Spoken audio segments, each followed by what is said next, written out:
Hello everyone, welcome to जेनिक JEE a study. तो last class में हम लोग बात कर रहे थे कि भाई डिग्री ऑफ कर्वेचर क्या है, उन सभी चीजों के बारे में हमने सीखा, उसके उस पर बेस्ड न्यूमेरिकल के बारे में भी हम लोगों ने सीखा। आज हम डिस्कस करेंगे कि मेथड्स क्या हैं, कर्व को अब हम सेट कैसे करेंगे, सेट आउट ऑफ कर्व कैसे करेंगे, हम कर्व को, सिंपल कर्व को, सर्कुलर कर्व को हम सेट आउट कैसे करते हैं, उसके पहले क्या क्या चीजें हमें अप्लाई करनी पड़ती हैं, किन किन चीजों की जानकारी होना हमें जरूर होता है, इन सभी चीजों पर हम लोग डिस्कस करेंगे। बट बिफोर दैट, उसके पहले मैं ये आपको बता दूं कि फटाफट सेशन को सब लोग शेयर कर दीजिए, बेल आइकन को प्रेस कर दीजिए, टेलीग्राम चैनल जरूर ज्वाइन करिए और लाइक शेयर कर दीजिए फटाफट, उसका बेनिफिट आपको मिलेगा। ठीक है, तो इन सब चीजों को फटाफट कर दीजिए और चलिए हम लोग स्टार्ट करते हैं setting out of simple circular curve या setting out of simple curve ना, setting out of setting out of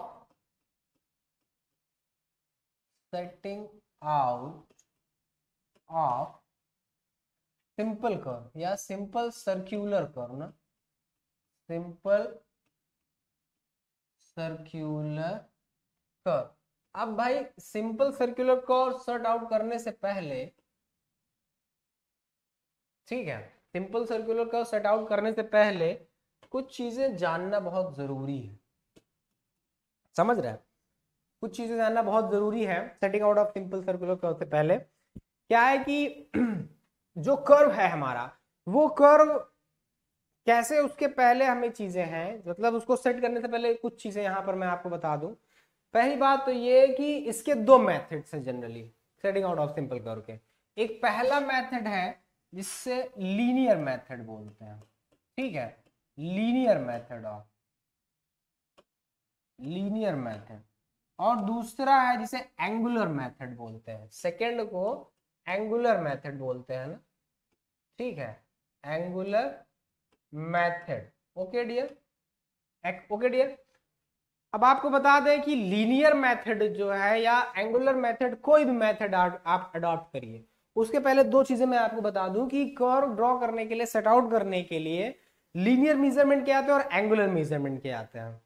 और लीनियर मेजरमेंट हम चेन या टेप की मदद से करते हैं, एंगुलर मेजरमेंट के लिए थियोडोलाइट हुआ या और भी इंस्ट्रूमेंट हम यूज कर सकते हैं। ठीक है, दोनों के लिए टोटल स्टेशन आप यूज कर सकते हैं, ये बेनिफिट आपको मिलेगा। तो टोटल स्टेशन में आप लीनियर मेजरमेंट का भी काम ले सकते हैं और एंगुलर मेजरमेंट का भी काम ले सकते हैं, क्योंकि total station is the modern form ना, modern form of the theodolite and consists the both arrangement in itself। Okay, तो इसलिए दोनों मेथड्स आप यूज कर सकते हैं, लेकिन ये दो कोई भी मेथड्स आप यूज करिए, चाहे लीनियर मेथड यूज करिए चाहे एंगुलर मेथड यूज करिए, उसके पहले कुछ चीजें हैं जो हमें ध्यान में देनी होती है। सबसे पहली बात तो ये है कि पोजीशन ऑफ टेंजेंट पॉइंट्स की पोजीशन डियर, ठीक है, टेंजेंट पॉइंट्स की पोजीशन ऑफ टेंजेंट पॉइंट्स।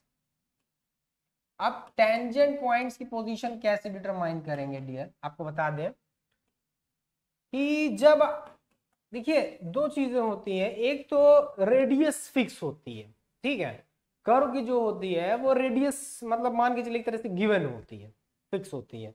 ठीक, सबसे पहला काम तो ये आपको मैं बता दूं कि जो भी स्ट्रेट्स होंगे हमारे ना, जो भी स्ट्रेट्स होंगे, स्ट्रेट समझ रहे हो ना, सीधा ऋजु रेखाएं जो होती हैं, उन स्ट्रेट्स को हम आगे बढ़ाते हैं, ठीक है, आगे बढ़ाते हुए फिर जहां पर वो एक दूसरे को इंटरसेक्ट करते हैं ना, वो हमारा इंटरसेक्शन पॉइंट बी हो जाता है, ठीक है, वो हमारा इंटरसेक्शन पॉइंट डियर बी हो जाता है, ठीक है, जहां पर एक दूसरे को इंटरसेक्ट करते हैं वो हमारा इंटरसेक्शन पॉइंट बी हो जाता है, और वहां पर थियोडोलाइट हम अपना सेट कर लेते हैं, ये हम अपना थियोडोलाइट सेट कर लेते हैं, थियोडोलाइट या जो भी हमारा इंस्ट्रूमेंट है, ठीक है, वो हम सेट कर लेते हैं। अब यहां पर वो डिफ्लेक्स जो इंटरसेक्शन एंगल है, मतलब ये इंटरसेक्शन अगर मान लीजिए अल्फा है, तो ये डिफ्लेक्शन एंगल फाई मान लेते हैं, है ना। तो इस बी पॉइंट पर हम अपने थियोडोलाइट की मदद से डियर, इस बी पॉइंट पर अपने थियोडोलाइट की मदद से क्या करते हैं, वो जो इंटरसेक्शन एंगल है उसको सेट करते हैं, समझ रहे हैं ना, मेरी बात को बहुत ध्यान समझिएगा, बहुत यूजफुल होगा ये आपके लिए जब आप कर्व ड्रॉ करेंगे, ठीक है। क्योंकि कर्व ड्रॉ करने के लिए जो भी चीजें थी आपने वो जानी, लेकिन ये प्राइमरी प्रोसेस है, मतलब अगर इसको नहीं जानेंगे ना तो फिर आपसे एरर हो सकती है। तो करते क्या है कि जो भी स्टेट्स है हमारे, मान लिया भाई ये ए है, ये मान लिया बी था, ये सी है। अब ए बी को आगे बी सी, ए सी को आगे बी, ए बी को आगे बी सी को आगे बढ़ाया, और बढ़ाने पर ये जहां इंटरसेक्ट करेगा वो तो हमारा पॉइंट ऑफ इंटरसेक्शन होगा डियर। पॉइंट ऑफ इंटरसेक्शन होने के बाद ये इंटरसेक्शन एंगल भी बनाएगा। तो जितना इंटरसेक्शन एंगल होगा, जो भी आपको पता होगा गिवन होगा, उतने पर हम इसको थ्योरलाइट को अपने सेट कर लेंगे, उतने पर हम अपने थ्योरलाइट को सेट कर लेंगे डियर। और थ्योरलाइट को सेट करने के बाद हम जो भी है, मतलब इसको इधर सेट करेंगे, इधर जो भी है सेटिंग कर लेने के बाद, ठीक है, सेटिंग कर लेने के बाद आप क्या करोगे कि जो लेंथ ऑफ जो फाई है, पहला काम तो आपने किया कि फिक्स इंटरसेक्शन पॉइंट को फिक्स किया, ठीक है ना, इंटरसेक्शन पॉइंट को हमने फिक्स किया। अब दूसरा काम हम क्या करने जा रहे हैं डियर, कि जैसे इंटरसेक्शन एंगल पॉइंट को फिक्स किया, आपने इंटरसेक्शन एंगल डिटरमाइन किया, इंटरसेक्शन एंगल डिटरमाइन किया। अब थर्ड वर्क क्या है कि जैसे इंटरसेक्शन एंगल डिटरमाइन हुआ तो आप डिफ्लेक्शन एंगल डिटरमाइन करोगे, आप नहीं करोगे, डिफ्लेक्शन एंगल डिटरमाइन करोगे। और deflection angle phi equal to क्या हो जाएगा, 180 माइनस अल्फा, नहीं हो जाएगा 180 माइनस अल्फा हो जाएगा आपका ये 180 माइनस अल्फा जो डिफ्लेक्शन एंगल। अब डिफ्लेक्शन एंगल भी आपको डिटरमाइन हो गया ना, डिफ्लेक्शन एंगल डिटरमाइन हो गया डियर, ठीक। अब डिफ्लेक्शन एंगल डिटरमाइन होने के बाद अब क्या करेंगे कि जो हमारा लेंथ ऑफ द कर्व है, लेंथ ऑफ द कर्व उसको हम लोग फिक्स कर लेंगे, लेंथ ऑफ द कर्व। और लेंथ ऑफ द कर्व क्या होता है डियर, जानते हैं, एक चाप होगा, एक आर्क होगा, और वो क्या होता है पाई इंटू आर, क्योंकि अब डिफ्लेक्शन एंगल मिल गया, वही आपका सेंट्रल एंगल बनेगा, जा करके वही आपका सेंट्रल एंगल बनेगा ना, जो डिफ्लेक्शन एंगल है। और फाई और आर आपको पहले से ही पता है रेडियस, तो लेंथ ऑफ द कर्व आपको मिल जाएगी phi into R into pi by 180। कौन लिखेगा, ये भी तो लिखना पड़ेगा भैया, ठीक है, पाई बाई 180। अब आपको क्या है, लेंथ ऑफ कर्व भी मिल गया आपको, ठीक। लेंथ ऑफ कर्व जैसे ही मिला, अब अगला काम हमें, अभी देखिए अभी हमने टेंजेंट पॉइंट को फिक्स नहीं किया है डियर, ठीक है, ये सारी प्रैक्टिकल चीजें हैं। अभी आपने टेंजेंट पॉइंट को भी हमने फिक्स नहीं किया, और जब तक टेंजेंट पॉइंट हमारा फिक्स नहीं होगा तब तक क्या है कि हम नहीं कह सकते कि भाई कर्व सही है कि क्या है, ठीक है, तब तक हम किसी डिसीजन पर नहीं पहुंच सकते। अब हम आगे का अगला काम क्या करेंगे, length of tangent line, length of tangent line determine करेंगे ना।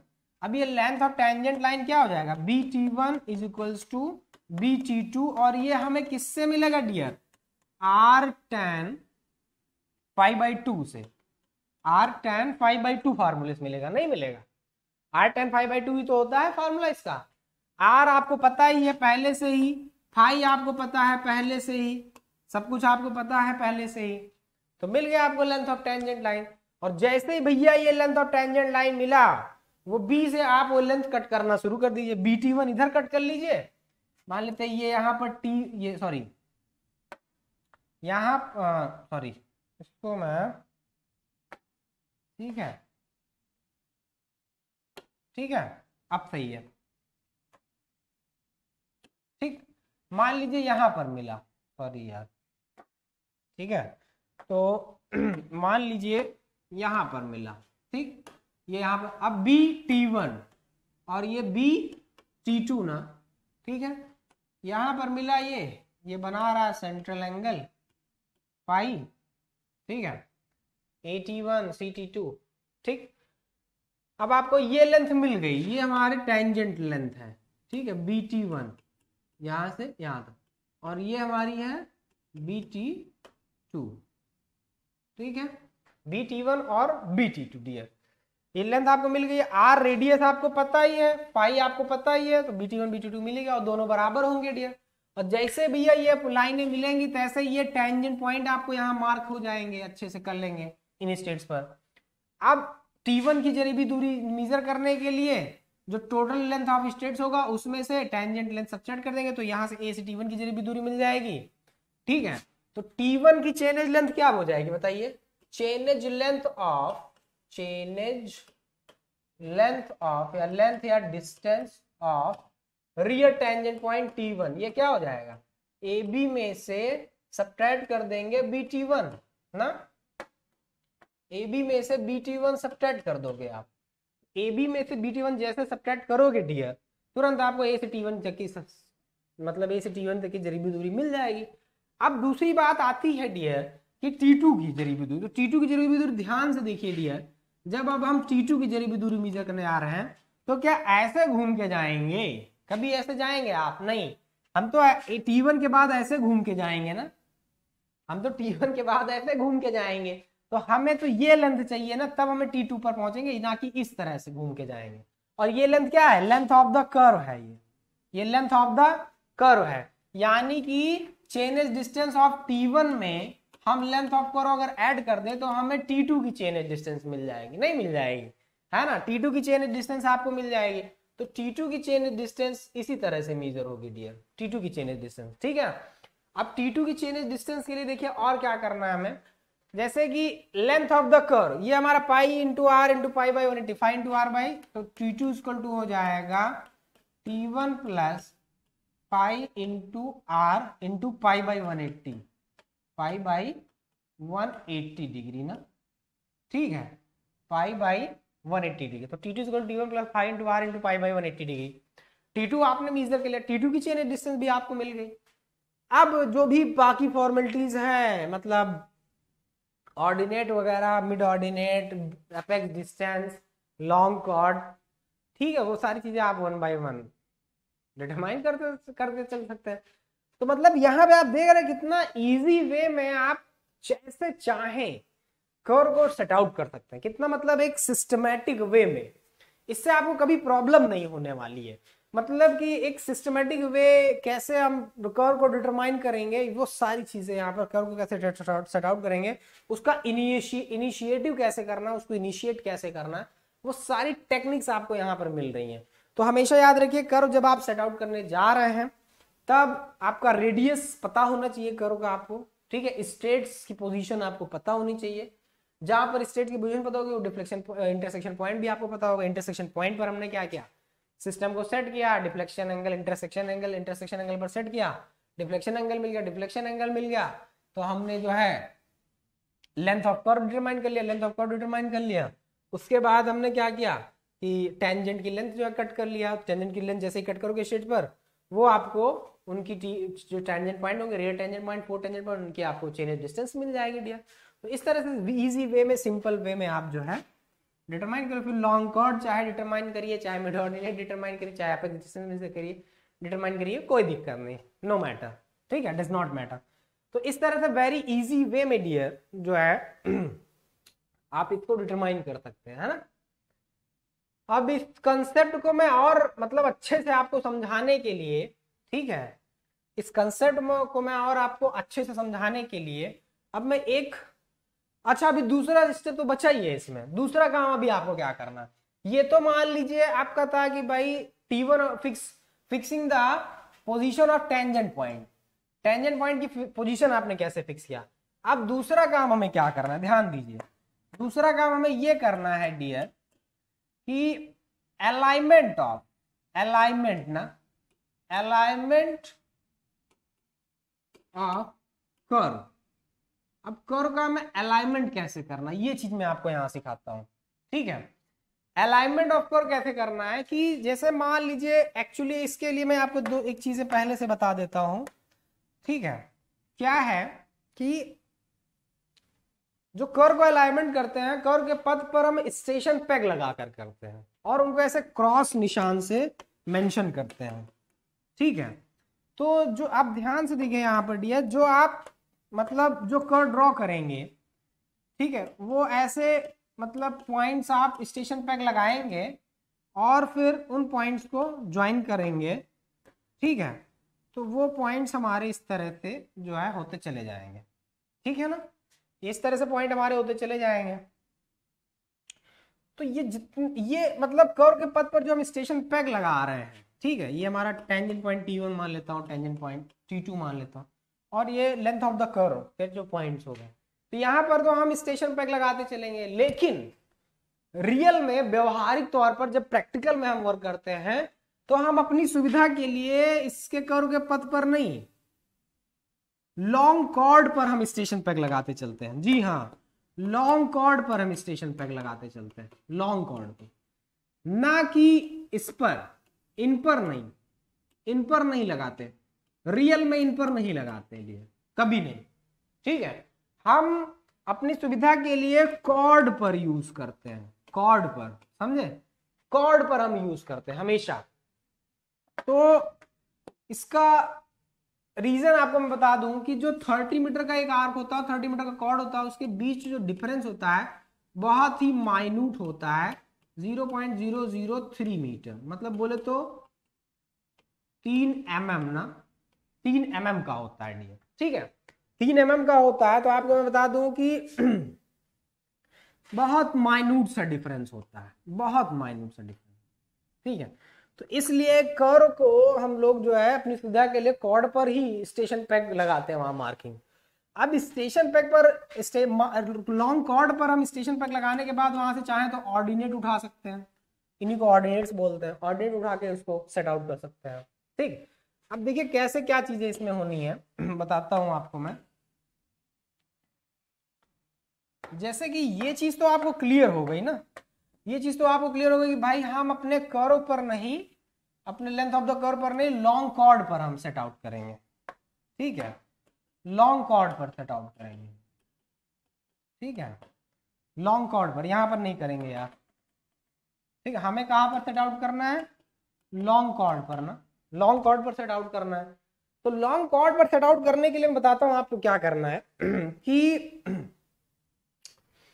लॉन्ग कॉर्ड पर सेट आउट तो कर लिया आपने, ठीक है, लॉन्ग कॉर्ड पर सेट मतलब इसको मार्क करते हैं, लेकिन अभी इसमें एक और चीज है जो खास है बहुत आपके समझने के लिए, वो ये है डियर कि कभी भी जो एक मतलब जो एक चेन लेंथ की जो कॉर्ड होती है, मतलब 30 मीटर या 20 मीटर ना, जनरली 30 मीटर की जो ली जाती है, of one chain length, chord of one chain length, chord of one chain length, ये कहलाती, ये जो होती है एक्चुअली में इसको बोलते हैं नॉर्मल कॉर्ड। क्या बोलते हैं इसको, नॉर्मल कॉर्ड, नॉर्मल कॉर्ड। लेकिन जब हम कर्व ड्रॉ करने जा रहे हैं तो हमारे लिए पॉसिबल तो नहीं कि भाई जितने स्टेशन पे, अब स्टेशन पे एक नॉर्मल मतलब एक एक चेन लेंथ पर एक एक कॉर्ड पर लगा, एक नॉर्मल कॉर्ड पर लगाते हैं, और नॉर्मल कॉर्ड क्या है, ऐसी कॉर्ड जिसकी लेंथ कम से कम 1 चेन हो, तो उसको नॉर्मल कॉर्ड बोलते हैं, ठीक है ना। तो डियर यहाँ पर क्या है कि कभी भी हमारे लिए ये पॉसिबल नहीं हो पाता है, कि जरूरी नहीं कि पॉसिबल हो कि वो मतलब मल्टीपल में हो, होल नंबर मल्टीपल में हो, ठीक है, हो सकता है वो लेंथ जो टोटल लेंथ है लॉन्ग कॉर्ड की वो मतलब 30 चेन 12 मीटर हो, या 30 चेन जो है 10 मीटर हो, 30 चेन 11 मीटर हो, 30 चेन 17 मीटर हो, 30 चेन 18 मीटर हो, तो ये हमारे लिए प्रॉब्लम हो जाती है। क्यों, अब तो इसीलिए तो इसमें 3 चीजें हैं, इसमें 2 चीजें, एक को बोलते हैं 3 होती कॉर्ड, एक को बोलते हैं long chord, long chord, long chord ये पूरी सबसे लंबी जीवा होती है, इसको लॉन्ग कॉर्ड बोलेंगे हम लोग, ठीक। दूसरा है डियर जिसे बोलते हैं नॉर्मल कॉर्ड, क्या बोलते हैं, नॉर्मल कॉर्ड।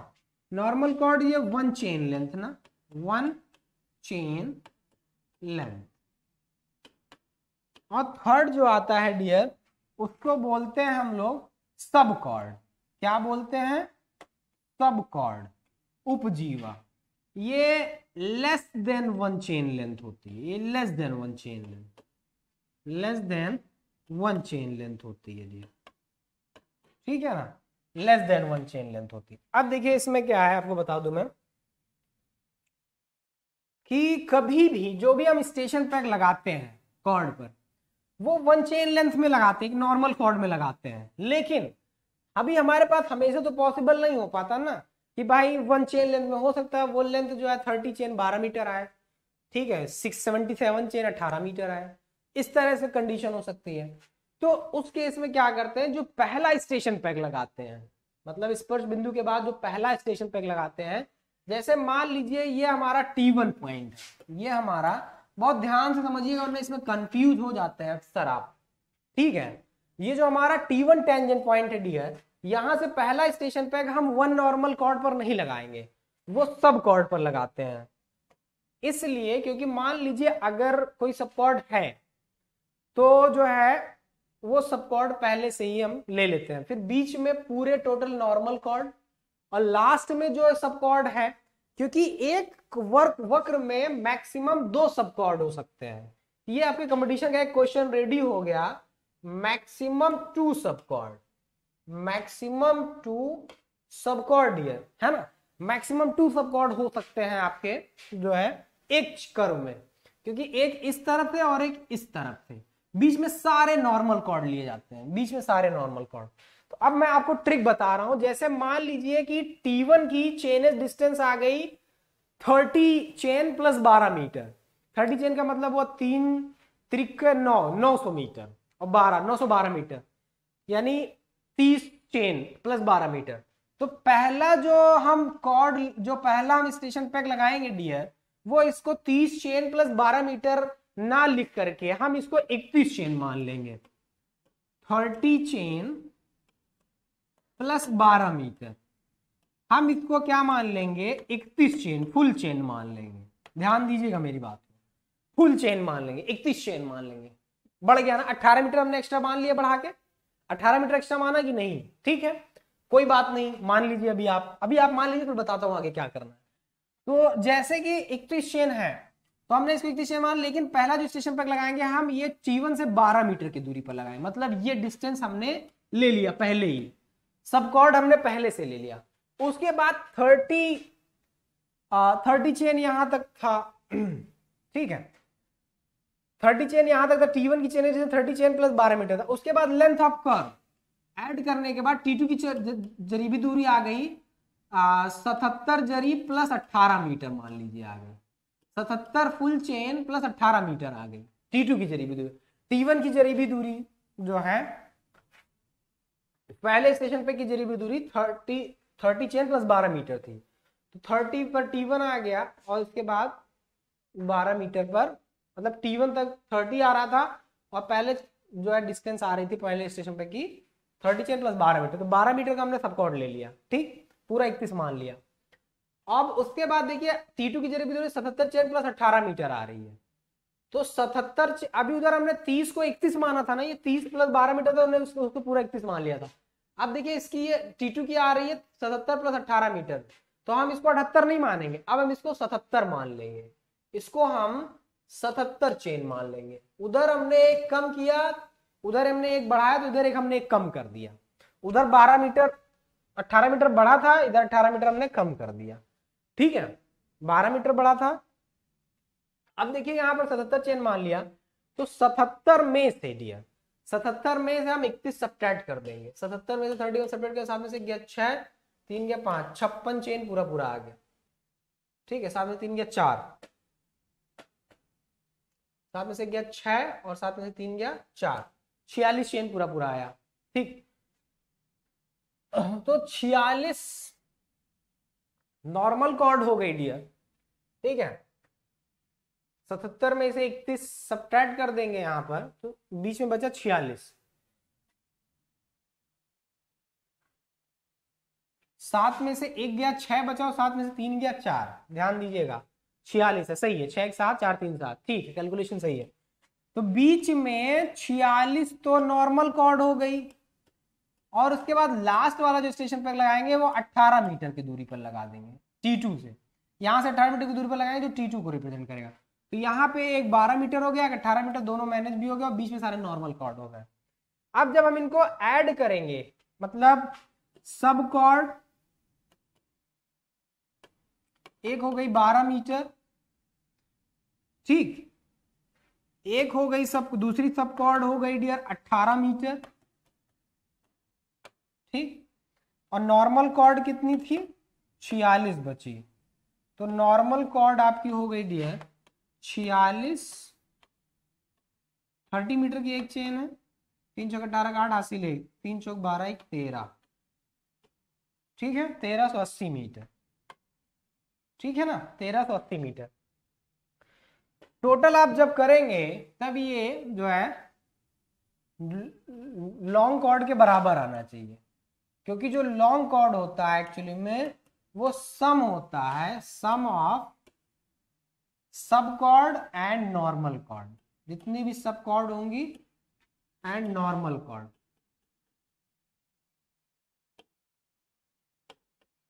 वैसे भी देखिए यहां पर जब आप जितने भी सब कॉर्ड होंगे उनको और नॉर्मल कॉर्ड ऐड करें तो टोटल लॉन्ग कॉर्ड आपको मिल जाएगी। तो इस चीज को सेटिस्फाई करना चाहिए, ठीक है, लेंथ ऑफ लॉन्ग कॉर्ड।